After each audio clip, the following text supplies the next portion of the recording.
Boys, we are back. Welcome back to another episode of Squad Talk FPL. Already, I am told, the podcast that Sean Dyche is most looking forward to hosting next, and we are not stopping there. My name is Nick Boonstra, a.k.a. FPL Cricket, a.k.a. A Real Boon, a.k.a. Didn't prepare for this, and I'm very glad that you're here with me. It is Friday, it's transfer update time, and boy, oh boy, have I made some transfers, so I'm excited to jump into it with you guys and get ready for the weekend here. If you are not already subscribed here on YouTube, make sure you hit that subscribe button because as we all know by now, not even I know my upload schedule, we're starting to hone down on something consistent, on something regular, at least one episode every week. That's my promise to you for sure when I'm not being a doofus, as I have been in the past, but we're gonna be getting you updated here all through the season. So hit like if you like the episode. Make sure you leave a comment. I'd be happy to answer any listener questions, and I got plenty of links to my different socials in the description as well. So I want to start by making clear we've done it. We've gone ahead. The Boon Squad Free Hit is active here in game week 6. We've done it. We've taken the plunge. Cole Palmer,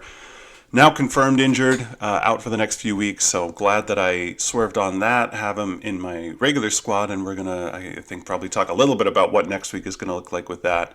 But that was something that I knew I had to deal with and didn't want to have to worry about. So getting him out and getting Isak in were the two big draws for me to get that free hit played. Excited that it is active for this week. And let's take a little bit of a look at the team. So it's going to be Donnarumma in goal. It is a Man City triple up, and I know a lot of people are excited about O'Reilly, Guardiola, different defenders. Listen, it's Pep Roulette. I've just learned at this point in my FPL life, 10-year veteran of the FPL wars, I just know better than to trust Pep Guardiola on anything.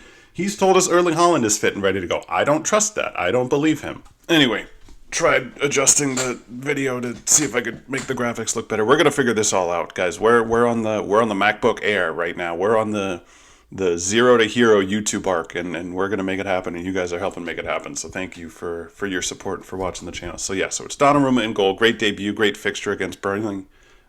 Definitely confident in the Man City defense here. It's certainly possible Burnley score a goal, but I'm not really too worried about it. I'm getting a little spicy in defense, guys. I'm getting a little spicy, so I'm hanging on to Senesi. He wouldn't have gone anywhere anyway. Like I said last week, and like I said in one of the little shorts I put out this week, I don't think it would be out of the question for Bournemouth to concede a goal here to Leeds. I think Leeds is just going to be playing the all-out attack sort of style that we know and love them for, but they're definitely going to ship plenty of goals on the other end. But Senesi, he's a defensive contributions monster. He did get that one assist. Not that I'm expecting him to do that very frequently, but certainly there's always potential there. If Bournemouth do go ahead and keep a clean sheet, you know, Senesi and Petrovic and all them, certainly still a strong defense, so certainly still possible that they do keep Leeds out, so that would be nice. But he's just, you can't, right now, you can't take him out of your squad. That's really the biggest thing. Alongside of Mr. Keane, it's not Roy, it's not Robbie, it's Michael. That was a legitimate, I had to triple check that for my own brain.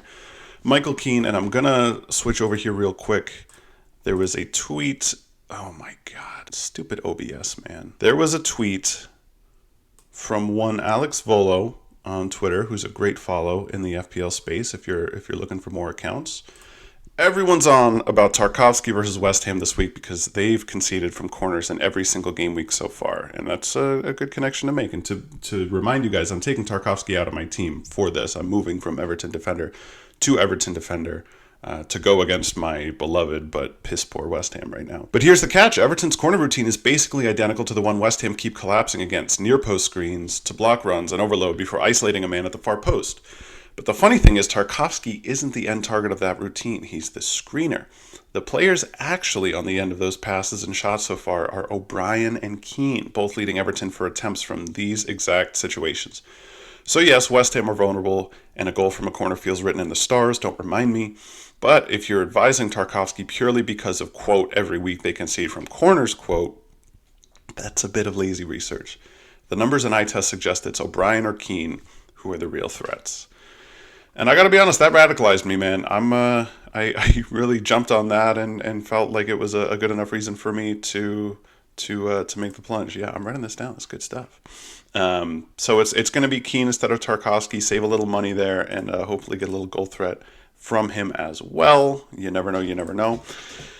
And then Munoz, guys, the man who hates the Crystal Palace defense more than anyone else in the FPL space has gone ahead and added Daniel Munoz, sorry, to his backline.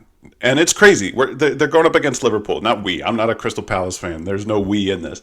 They, God bless them, God help them, are going up against Liverpool this week.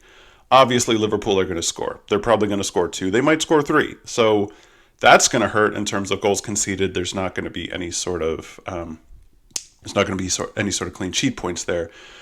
This man's an attacker. He's the Lundstrom. You know what I mean? Like where I'm purely because and as I've said it before, and this might be the week that they fall. They've won 5 out of 5 and they've gotten lucky 6 of those 5 times. Okay. This may be the week Liverpool fall. I don't see them getting shut out. I don't see, certainly that would be amazing. If Liverpool somehow just blank against Crystal Palace, that would be insane. But this might be the week that their luck runs out and that they score 1 or 2, but they ship 3 or 4. You know what I mean? And Munoz certainly has the possibility to be involved in those. He gets up high. I looked at the lineup just looking on Google for the midweek fixture Crystal Palace played there. The EFL Cup, couldn't even tell you who was against. And Munoz is basically listed as a midfielder. He's like the right wing back / right midfield. You know what I mean? So, and you already know this. I don't need to tell you that. I'm more just like coming to the light myself of like, it's a 1 week punt. Who you going to put in instead of him, right? Like Arsenal doesn't have anyone that I'm really feeling super excited about this week against Newcastle. Sure, Mickey Van de Ven maybe, but like again, you're just gonna get a clean sheet, maybe some defense, like low ceiling, high floor. So that's fun. I usually take that sort of approach, right? But like, let's take a risk. You know what I mean? Like, let's have a little fun. It's FPL. It's game week 6. It's free hit. So let's throw Munoz in there, assuming that it's just going to be 1 point, and like saying, okay, that's fine. I'll live with that. And if it's not, like, great, we'll take a goal. We'll take an assist, maybe 2. You know what I mean? So we're having a little fun with that. You're not going to win FPL by just playing it safe, playing it template every single week. He is one of the most transferred out defenders. I think 3rd most transferred out fit, available, healthy defender. So again, obviously he's going to bag. So excited about that. Into the midfield, Tijani Reinders, Antoine Semenyo, Bruno Fernandes, and Kudus. So Fernandes and Kudus already in my team, staying put. Feeling good about them, feeling good about the fixtures. Bruno against Brentford. Kudus against Wolves is very enticing, very exciting for Tottenham. Semenyo hasn't been on my team yet, and you know, Godspeed to all of you who've already put him in because he's been a phenomenal pick so far this season. Leeds, again, it's just a fixture you can't ignore. He is my vice captain, as you'll see in a second, behind Erling Haaland. But alongside Erling Haaland for the Man City triple up is Tijani Reinders. That Burnley fixture looking great. His minutes looking good after getting a rest midweek. And hopefully he continues to do what he's been doing when he's been doing. I guess he hasn't been doing it the whole time. But frontline, Alexander Isak, Richarlison, and Erling Haaland. Now, I'm very lucky. I pulled the trigger on this free hit yesterday, and it was before Richarlison took the price rise. So I have 0.0 left in the bank on this move. So that means if I had waited, it would be Evan Nilsson and not Richarlison. So happy for that. Happy that I made the move on that. Or whoever. Maybe I wouldn't have even been able to make some of the moves that I made because Evan Nilsson would actually be more expensive than this, wouldn't it? Yeah. So I wouldn't have even been able, I would have had to pick an even different striker from that. So glad that I got him in under the door. You ever seen Hellboy? You know, the little where they're running through like the mausoleum. He's got the dead guy on his back and the door's closing. He's got to roll under and like, and he gets his tail back like that. That's a core memory. That's a core memory for you boy over here. We saw that movie at a very young age. Richarlison, now, you know, he has not been a 90-minute man this whole season, and that's spoopy, that's scary, that's some skeletons right there. Like, I don't really want to think about the idea that I've got a guy on free hit who is a risk not of being benched and not playing, but of playing 20 minutes. You know, like, that's scary because, like, yes, it's Wolves. What, I don't know. If he's benched, I don't know where Solanke's at. I certainly don't hear anything about him being available anytime soon, so I don't have any reason to believe it's going to be anybody other than Richarlison. I certainly hope not. And I know the Kudus-Richarlison connection has been popping in certain occasions, so hopefully it keeps on rolling there.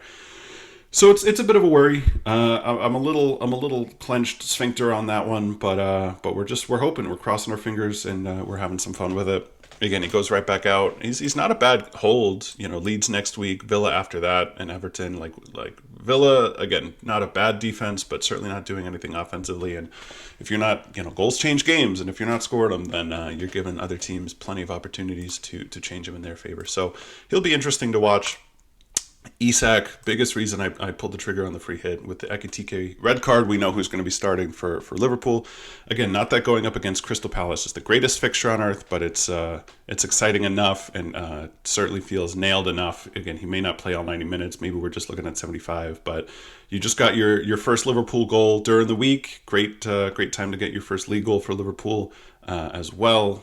I mean, away at Selhurst Park, what are you going to do? But we're all hoping. We're all pulling, Alex. We're hoping that you notch a couple here this week against the Eagles. And then Erling Haaland, now confirmed fit. And again, listen, the everything going around Twitter is that he's ready. I'm just saying it's a 1%, it's a 0.1% chance that he doesn't play or something happens, but don't put it past Pep to use the words he's ready and then not start the guy or not play the guy. It's just who he is. It's what he does.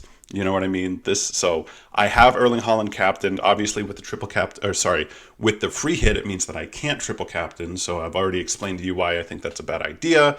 Game week 13 against Leeds, I think a much, much, much better fixture. Yes, I understand Burnley has the highest XGC in the league. They do not have the highest GC in the league, and I think that's worthwhile. I think my gut, my vibes, Burnley feels like the kind of team that's going to concede a lot of expected goals without conceding a lot of goals. So 8 goals conceded doesn't come anywhere close to West Ham's 13 or Wolves' 12.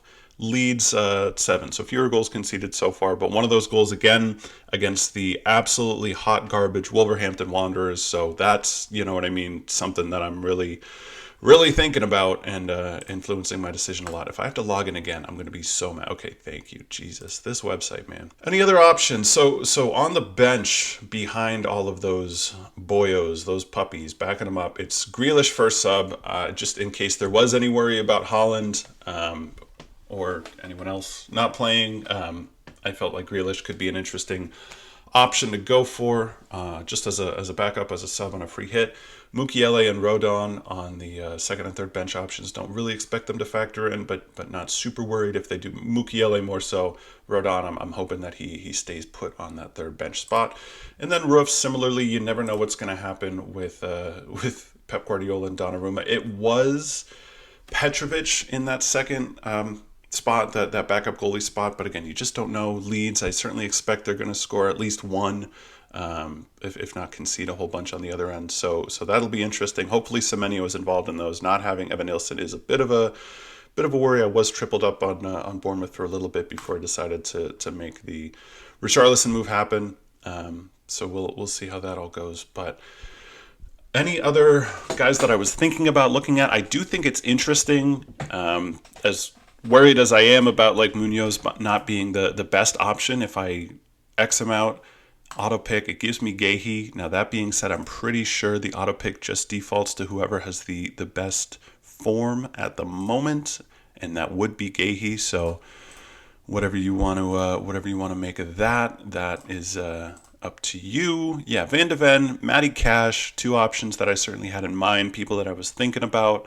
Van de Ven just for the defensive prowess, especially again against a garbage team like Wolves. Matty Cash more for the attacking potential. Fulham, not the best fixture, not the worst. I think a 3 on that FDR there makes sense. Njai certainly interesting for Everton as well, especially again going up against West Ham. I don't think I would have started an Everton asset on a free hit, but as a bench option. And again, if I decided between now and tomorrow morning that I wanted to move things around a little bit, I could bump Grealish down to Njai and get an extra 0.3 million, say if I wanted to go back up to Evan Nilsson. So that's an option as well. But that's not anything that I'm really too worried about making happen. Dango, I love Dango. I want him to do good. I want this to happen for him here at Brentford. I want him to be the guy, and I have him still over in my draft team, but we'll see. Chris Wood, listen, it's going to happen eventually. Don't be surprised if he bags against Sunderland here. Gyökeres, just avoid Arsenal this week against Newcastle. Voltemata, just avoid Newcastle this week against Arsenal. Joao Pedro, listen, I love to hate him, and he was in some of these setups. When Haaland was a doubt, Joao Pedro was making his way in. Again, now we know for sure that Cole Palmer is not going to be in the squad. Up to you whether that helps or hurts Joao Pedro. I think he's still capable of returning. I just don't like him. I'm just scarred from the Brighton days where his minutes were just so up in the air. And every time he touched the pitch, he was so good. But you never knew when he would touch the pitch or how long it would be for. So it was just hard to rely on him. I know he's much more reliable now. It's easy. You play FPL for a certain amount of time, a certain number of years. You start getting these fixed concepts of who certain players are, who certain teams are. I still hold on to old ideas of what Aston Villa were. I can still try to readapt of what the new Newcastle is versus what they were, 5-10 years ago. So it's one thing hasn't changed, and that's the fact that West Ham are hot garbage. Now, one thing I do want to do really quickly here is just give you a quick idea as well, and maybe again even give myself a quick idea of what a wild card might look like, because I'm pretty sure I'm going to pull the trigger on that next week. Hopefully get myself in a position for something good on a bench boost. Of the players currently in my free hit squad, I'm probably looking at keeping, this is 1, 2, 3, 4, 5, 6 of them. Senesi, Semenyo, Bruno Fernandes, Kudus, Holland, and maybe Richarlison. He's up in the air. Biggest reason why I would want to do something like this is to bring in Bukayo Saka, who again is someone I have not liked in the past. I was much more of an Odegaard guy.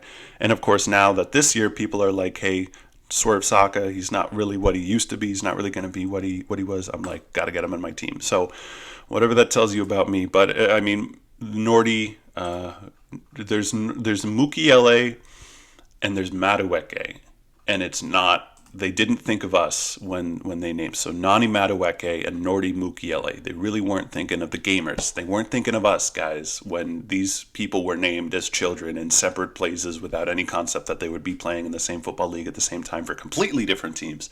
They really weren't thinking of the FPL gamers out there. Nani Madueke is injured. Obviously, I don't think you can play him over Bukayo Saka anyway, but it helps. And the fact that Saka is now coming back to fitness at this time, it helps. So we take those. So Saka definitely is going to be making his way into my team. I wouldn't play him against Newcastle. I don't want to buy the player's shirt, man. Come on, brother. What are we doing? That's what I'm looking for. Why'd they move all the buttons, man? The real question is, what do I get from this screen? I hit the little information button, and I get this, whatever this is. Well, see, so now I get the full thing. So what is it? So if I click it from here, oh my God, so what am I getting from this that I'm not getting from all the, it's just how many pixels are you saving and why are you saving them? And then player profile, what is that, a whole separate page? Yeah, I'm going to the Arsenal website. Who did this? Who designed this? Why? Can we vote? Can we recall the officials at FPL Towers who made these decisions? Can we defund Copilot by Microsoft? Why is my FPL in a different font now? What happened? Hello? Oh my God. Okay. All right. We're going to crash back in. We crashed out. Now we're going to uncrash. I have not had my coffee yet today. I did have some tea. Shout out PG Tips. I've been to London twice. You guys know what you're doing over there. It's actually good stuff. I might still get a coffee in me before I get going for the day, because this is just the way. I mean, it's noon and my day hasn't even really started. Why is the font different? What did we do? Whose gooses? Whose mans? Who did this? Okay, I did this, but I don't like it. I didn't mean to do it. Saka goes in on a wild card. His fixtures after the Newcastle game: West Ham, Fulham. Jesus. And of course there's two different scrolls. Guys, what's happening? Am I losing it? Am I going crazy? West Ham at home, Fulham away, Palace at home, Burnley away, Sunderland away. That's a very nice run of 5 fixtures. I want more Arsenal assets. Raya could be interesting. I'm looking at him. I'm looking him up and down. He's an option. It does get tough after game week 12. Tottenham, Chelsea, Brentford, Villa. Villa, the red 4 on the fixture difficulty rating definitely looks scarier than it is, so maybe it's not the worst run. But Raya is interesting. And then do you go for a Gabriel? That's a lot of Raya, and Gabriel is a lot of money in defense, but we'll see if we can make it work. We're free balling this, man. We're making it happen. We are gonna go Van de Ven. Love you, Pedro Porro. Mean it. Not gonna go back there anytime soon. Let's throw Matty Cash in there just cause. What's your fixtures looking like, brother? Burnley, come back. It's so frustrating. Burnley, Spurs, City, Liverpool, Bournemouth. That's tough. Maybe, you know what? I've reconsidered. We're not gonna go Matty Cash. I do think we're gonna go back to Tarkovsky. He'll be a keep once the free hit team reverts back. He'll be a keep. That's a lot of money, man. Gabriel and Tarkovsky is probably a little too much to ask for. So maybe we won't. Maybe we won't do that. Maybe that won't happen. I need to build out the watch list a little bit. Let's throw in Rodon in there just to have like a cheap guy, and we'll figure the fifth slot out in a minute. Who do we want up front? Gyökeres is definitely a thought. He's an idea. He's an option. Same run of fixtures coming up. Still questions about him. Some people don't feel fully convinced. Calvert-Lewin as a third striker could be interesting. Well, no, because then you just go. I mean, I'll actually have to pay the money again now for him. But Richarlison. Too many players from Arsenal. You're right. So don't go Gabriel. Don't go Gabriel. Stream of consciousness FPL happening in front of your very eyes. Yeah. So let's go Tarkovsky. I told you he's the man. He's contractually obligated by the FPL rules. Look it up. That he will be for every single season that he plays in the Premier League for Everton. He will be a game week top scorer. It's gonna happen. It's required. It's mandated. It is written. The FPL gods have sent word down from on high that this is the way it goes. Is it Gahey? Is it? What do you think? What are we thinking here? So, like, I love Diouf, man. He's my man. But West Ham are just so bad. He's got the attacking potential. If he's a fifth bench option, he plays, and I can feel all right enough about that. And this gives me 8.1 to spend on a goalie. Okay, so then the goalie is going to be Mr. Petrovic, and then 3.6. Okay, all right, so we need to cut a little bit. Do we want to keep Reinders? Is he... This is not... I'm so just free balling this hard. Like, this is not going to be my wild card, but this is just to speak some of my thoughts out into... What if we kept Reinders? Then what do? We probably bump down... our last striker, 4-7. I don't love it. What's are we just riding with Mark Guiu again? Are we just doing that? The muscle injury Mark Guiu. How much was Calvert-Lewin, and is he a 90-minute man? He's not. Maybe. Not really. Yeah, we'll figure that out. We'll figure something out. Let's call him Richarlison. Well, no, because then Mr. Mister's going to come back, so then that's going to be tough. I wouldn't stick with Isak. Strand Larson, is he fit? Are they ever going to score another goal again? Is that ever going to happen? Cut 1.7 off of this. So there's a world against Sunderland is tough, but then Liverpool, Brighton, yeah. There's a world in which Bruno Fernandes is adjudicated to be too expensive to stay in this squad. You know what I mean? Because I want to get 15 playing players so that I can bench boost, whether it's game week 8 or beyond that. Jaden Anthony being like the best midfielder is wild and unsustainable. So we're not even going to consider that. Who do we... I mean, Grealish? Listen, is it Grealish? Have we lost faith in Paquetá?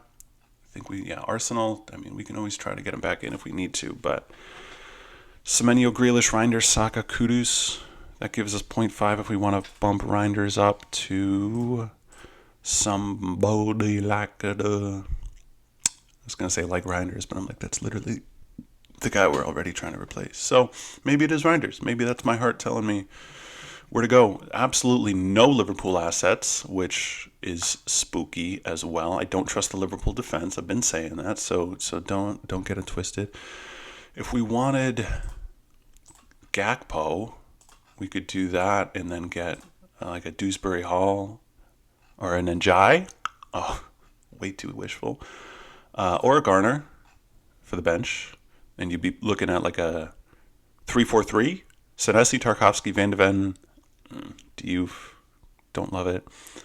Or 3-4-3. Senesi, Tarkovsky, Van de Ven, Semenyo, Gakpo, Saka, Kudus, Holland, Gyökeres, Strand Larson. Obviously, Strand Larson is probably the biggest question mark there.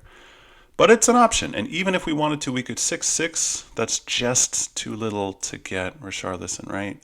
Yeah, so that sucks. But we could look and see Isildur. If there's I can't hear Isidore without thinking of Hugo Weaving in Lord of the Rings. Isildur. It's who he is. It's what it's become in my mind. So we'll call that Strand Larson for now. I'll jump a little bit deeper into this. This is going to be lots of fun to edit, and I hope you enjoy watching it as much as I enjoy putting it together. Why is the font? Why did it change? What did I do? Who? Yeah. So that's what we might be tentatively looking at as a 15-man wildcard squad for Game Week 7. Raya and Petrovic in net. Senesi, Tarkovsky, Van de Ven, Rodon, and Diouf along the backline. Semenyo, Gakpo, Garner, Saka, and Kudus in midfield. And then strikers are going to be Erling Haaland, Victor Gyökeres, and Mr. Strand Larsen. We'll see how that all goes. But right now it's the free hit. I have not even touched the draft team, and I don't think you guys care about it. We're looking at we're figuring out YouTube. We're looking at analytics, and I don't think you guys care about the draft league. And to be honest, I don't blame you. I'm not selling it well, and it's if you're not in the league, you're probably not that interested. So I can't fault you for that. This is the free hit squad, as always, subject to change. Munoz and Keane could be just about any other two defenders in the game, as long as they don't play for Arsenal or Newcastle, because I don't trust that fixture. The joke is that's going to be like a 0-0 draw. You know what I mean? Like that's destined to happen at this point. So I look forward to talking to you guys on the other side of it. I think that's going to do it for me. I think that's going to do it for today. I want to get this out and into the world as soon as I can so that you guys have the chance to make all the transfers that you want to, play all the misguided chips that you can. It's still not too late. It's still not too late to go back and undo your triple captain Erling Haaland, because it's a bad idea and I don't want you to do it, because I want you to succeed. Want you to win. Your mother and I are very worried. Thank you for watching Squad Talk FPL. There's a link in the description of my Buy Me a Coffee if you want to support me, if you want to support the channel, if you want to show me that you're enjoying what's going on and want to see more of it, want to get better quality picture, because my MacBook Air little tiny camera lens is not the best camera on the planet, and I would love to get another one, a newer one, a better one. I'm going to put links to my Twitter, to my Twitch, to my personal channel here on YouTube. I use all of those in varying, sparing ways. My Twitter is mostly FPL focused at the moment, but there is a fair amount of politics on there, so buyer beware. And other than that, I look forward. It's at Nicholas Ethan 97 if you want to just go look for it. But I'll leave all those links in the description. Other than that, thank you so much for watching. Get out there, tinker with your team, win your week, and I'll see you next week.